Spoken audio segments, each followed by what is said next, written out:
Bonjour, je suis Reginhard, l'auteur des cycles d'Oranos, et je vais vous présenter le temps d'une esquisse, les personnages du volume 1, Héracliskos, premier épisodion. Aujourd'hui, nouveau croquis d'une des principales protagonistes, Phix, une mystérieuse guerrière qui visiblement accompagne Oedipe depuis de nombreuses années. Phix est un des personnages que je préfère, car si elle se cache au sein des mythes grecs, une brève recherche vous permettra de comprendre celle qui se cache derrière ces 4 lettres. Elle m'a surtout donné une grande liberté de création.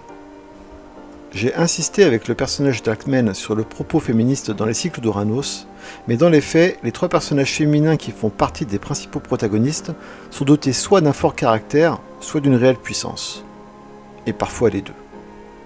Car si Phix ne fait pas la démonstration de ses capacités dans ce premier volume, tout laisse à deviner qu'elle est à la fois terrible et efficace.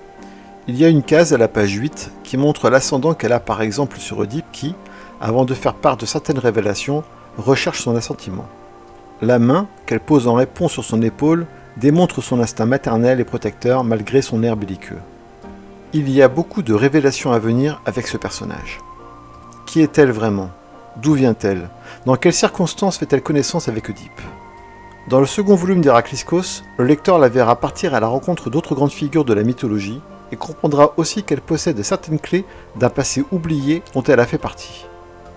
Anecdote quant à son apparence, je me suis inspiré de ma monture favorite dans World of Warcraft, soit le gardien ailé.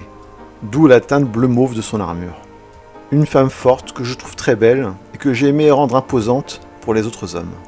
Comme sur cette case où de sa hauteur elle toise Amphitryon, qui n'est pourtant pas le plus petit des personnages. Phix n'est pas un personnage qui est concerné par des logiques de domination. Elle est en parfait décalage avec les êtres humains qui poursuivent leurs existences tranquilles, tandis qu'elle se veut la gardienne d'un idéal qu'elle tente d'incarner complètement.